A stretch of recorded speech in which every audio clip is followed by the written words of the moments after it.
사람에게는 인생에서 가장 기뻐야 할 날이 하나쯤 있다. 1780년 봄, 내게도 그런 날이 왔다. 나는 35이었다. 그해 2월 25세 아침, 방이 내걸렸다. 그 12번째 내 이름이 있었다. 오랫동안 억눌러 왔던 울분이 펴지니 스스로 기쁘다. 그리고 같은 문단에 이렇게 이어 적었다. 어떻게 경사가 되겠는가? 슬피 울면서 탄식하고 서러워한다. 인생에서 가장 기뻐야 할 날에 나는 울었다. 조선의 무과에 급제한 날이었다. 나는 17살부터 일기를 썼다. 그날도 나는 이렇게 남겼다.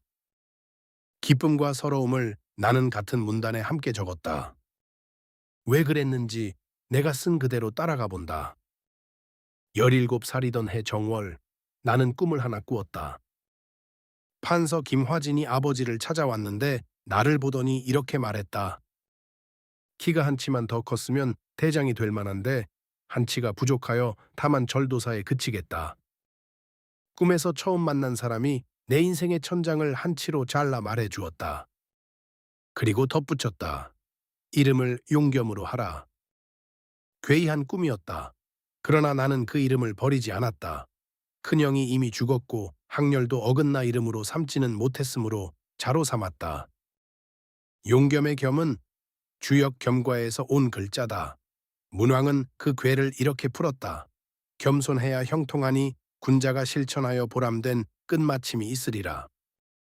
내 본명 상추는 지돌이라는 뜻이다. 지돌이를 붙잡고 겸손하게 쓴다면 장래에 반드시 그 이익을 받으리라고 나는 스스로 그렇게 해몽했다. 그 꿈을 꾸고 엿새의 뒤가 큰형의 첫 기일이었다. 새벽에 소상을 지내며 나는 이렇게 적었다. 오호 통제라, 세월은 흐르는 물과 같아 어느덧 이날을 맞이하니 비통한 마음을 스스로 억누를 수 없었다. 종족과 고을 사람 20남은 명이 와서 문상하고 묵었다. 비 때문에 아무도 돌아가지 못했다. 꿈에서 받은 이름을 이름으로 삼지 못한 것도 그래서였다. 그 이름을 물려줄 형이 이미 없었다. 17에 들은 그 한치를 나는 그 뒤로 오래 생각했다. 1778년 8월 시험을 보고 돌아오는 길이었다. 새벽에 나서서 30리를 걸어 대둔사에 이르러 성묘하고 청년함에서 아침을 먹고 산을 내려왔다. 함께 가던 친구와 길이 갈렸다. 나는 방향을 돌려 혼자 집으로 돌아왔다. 돌아오는 길에 나는 이렇게 적었다. 산수를 즐기며 유유자적하게 살고 싶지만 속세의 걱정으로 인하여 산수를 무시하게 되니 진실로 한탄스럽다. 그 전날은 상주에서 묵었다. 친구의 여자종 집이었는데 손님을 싫어하는 기색이 역력했다. 저녁밥으로 바친 것은 배고픔을 채우기에도 부족하니 우습고 한탄스럽다. 떨어지고 돌아가는 사람에게는 하룻밤 잠자리도 그렇게 돌아온다. 그날 일기에 나는 이렇게 적었다. 이것이 낙방하고 돌아온 와중에도 한 가지 크게 다행스러운 일이다. 다행이라고 적을 것이 그것뿐이었다. 이듬해 9월 경상대에서 초시가 열렸다. 목전을 쏘고 육량전을 쏘고 편전을 쏘고 총을 쏘았다. 마지막 날에는 조총과 기출을 마치고 격창을 치른 뒤에 합격자를 발표했다. 나도 94획 16분의 점수로 방해 끝에 붙었다. 끝에라도 붙은 것이 어디인가. 함께 간 친구 정화경은 2획이 부족해 떨어졌다. 해가 바뀌고 정월 20하루 나는 서울로 떠났다. 떠나기 전에 우곡의 별감 김덕균이 배웅을 나와 말했다. 내가 길몽을 바치려 하니 형은 이것을 받으십시오. 이번 행체는 과거에 급제하는 것이 정말 확실합니다. 꿈에 우리 집 석가래마다 오색 뱀이 칭칭 감겨 있었는데 무엇이냐 묻자 내가 용의 새끼가 둘러싸고 있다고 대답하더라는 것이었다. 나는 웃으며 좋은 꿈이라 하고 길을 떠났다. 그날 눈을 무릅쓰고 말에서 내려 걸은 것이 40리였다. 2월 22일 비로소 무과가 치러졌다. 먼저 목전을 쏘았다. 표식은 240보에 세운다. 나는 첫 화살에 30보, 두 번째에 30보, 세 번째에 39보를 넘겼다. 획수로는 40획사분이었다. 이어서 철전을 쏘았다. 방패는 80보가 기본이다. 44보, 44보, 46보, 46획 구분이었다. 목전과 철전을 합치면 86획 13분, 여기까지는 잘 쏘았다. 그런데 이튿날 편전과 조총은 모두 적중하지 못하였다. 그날 강선은 날이 너무 저물어 보지 못했다. 다음 날 한낮에야 나는 우자가 쓰인 찌를 뽑아 강서를 보았다. 장간박의 반초론을 먼저 보고 다음으로 대학을 보았다. 활은 되었고 총은 되지 않았다. 그 상태로 나는 방이 나기를 기다렸다. 2월 25일 아침 모화관에 방이 내걸렸다. 내 이름이 12번째에 있었다. 오랫동안 억눌러 왔던 울분이 펴지니 스스로 기쁘다. 할아버지가 돌아가신 뒤로 25해 만에 우리 집안이 다시 과거의 이름을 얻었다. 하지만 부모님이 모두 돌아가셨으니 어떻게 경사가 되겠는가. 슬피 울면서 탄식하고 서러워한다. 붙었다는 소식을 가장 먼저 알리고 싶은 두 사람이 그 자리에 없었다. 급제는 집안의 이름을 세우는 일이었다. 그 이름을 가장 듣고 싶어 했을 두 사람이 이미 없었다. 나는 스스로에게 묻듯 적었다. 어떻게 경사가 되겠는가? 기쁨이 클수록 그 기쁨을 받아줄 사람이 없다는 것이 더 크게 왔다. 그해 우리 도에서 함께 붙은 사람은 나까지 5이었다. 드물게 있는 일이라고 나는 적었다.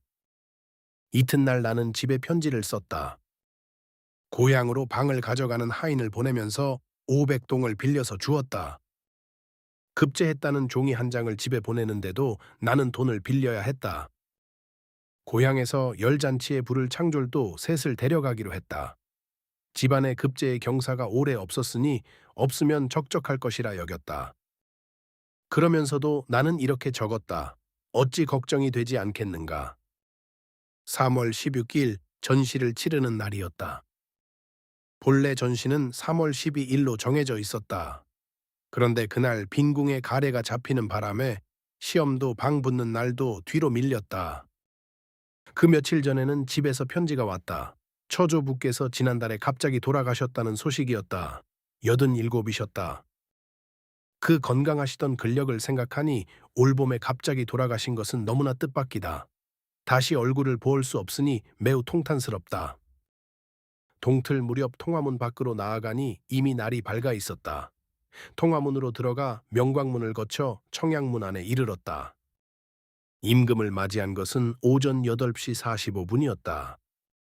문과 급제자는 길 왼쪽에, 무과 급제자는 길 오른쪽에 순서대로 섰다. 임금이 춘당대에 납시였다. 나는 철전으로 시험을 치르고 물러나왔다. 그런데 비바람이 크게 일어나 전시를 끝마치지 못하고 자리를 거두었다. 이튿날 다시 나갔다. 어제 전시를 끝마치지 못했으므로 오늘 또다시 춘당대에 대령하였다. 오후에 시험을 마치고 나왔다. 3월 21일 새벽에 성문이 열리기를 기다려서 대궐로 나아갔다. 창덕궁 돈화문 밖에 이르렀다. 궐문이 열리자 훈련원 봉사가 앞장서 우리를 안으로 이끌었다. 진선문을 거쳐 인정문 밖에 이르러 방목의 순서대로 나란히 섰다. 백관이 뜰의 순서대로 서고 금군 700명이 백관의 좌우에 진을 쳤다. 뜰 아래 좌우 화준에는 꽃나무 2그루를 만들어 꽂아 두었다. 순서대로 부르면 합격자들이 들어갔는데 문관은 동문으로 무관은 서문으로 들어가 각각 자리에 섰다. 인이가 흥 배를 외치자 사배례를 올렸다. 자리에 나아가니 선원 한 잔과 황대구 한 조각을 내려주셨다. 이어서 홍패를 나누어 주고 복두에 개수나무 꽃까지 2개를 꽂아 주었다. 다시 일어나 사배하고 물러나오니 날이 벌써 4시였다. 물러나온 뒤에도 그날 일은 끝나지 않았다. 오후에는 병조 판서에게 인사를 갔다. 미동의 최재공 대감이었다. 그 길로 교리 이유경을 찾고 수교의 참판 최홍리와 창동의 참판 홍수보, 어영대장 이주국에게 차례로 인사를 드렸다. 숙소로 돌아오니 날이 저물어 있었다.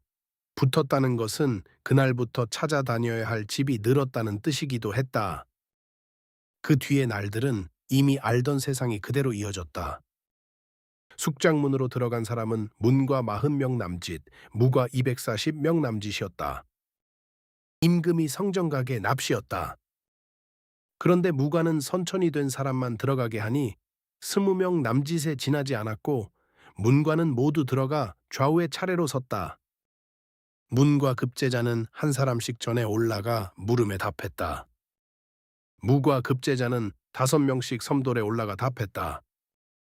어사화의 끝이 창외 들락날락하니 영광스러움과 두려움이 매우 교차하였다. 그날은 여름처럼 쪘는데 아침부터 사시까지 손을 맞잡고 몸을 굽히고 있었다. 그 다음 날에는 반촌에 들어가 알성했다. 문과 급제자가 앞줄이 되고 무과 급제자가 뒷줄이 되어 뜰에 들어갔다. 문과는 동쪽에, 무과는 서쪽에 섰다. 그리고 나는 이렇게 적었다. 무과 급제자의 경우에 중인과 상한의 부류들은 처음부터 들어오지 않았고 영남 사람 5 중에 들어온 사람은 나와 선달 장동원 둘뿐이었다. 같은 날 급제했는데 부르는 순서가 달랐다. 그런 것들은 그날의 나에게 이미 큰일이 아니었다. 이튿날 나는 한강을 건너 고향으로 향했다.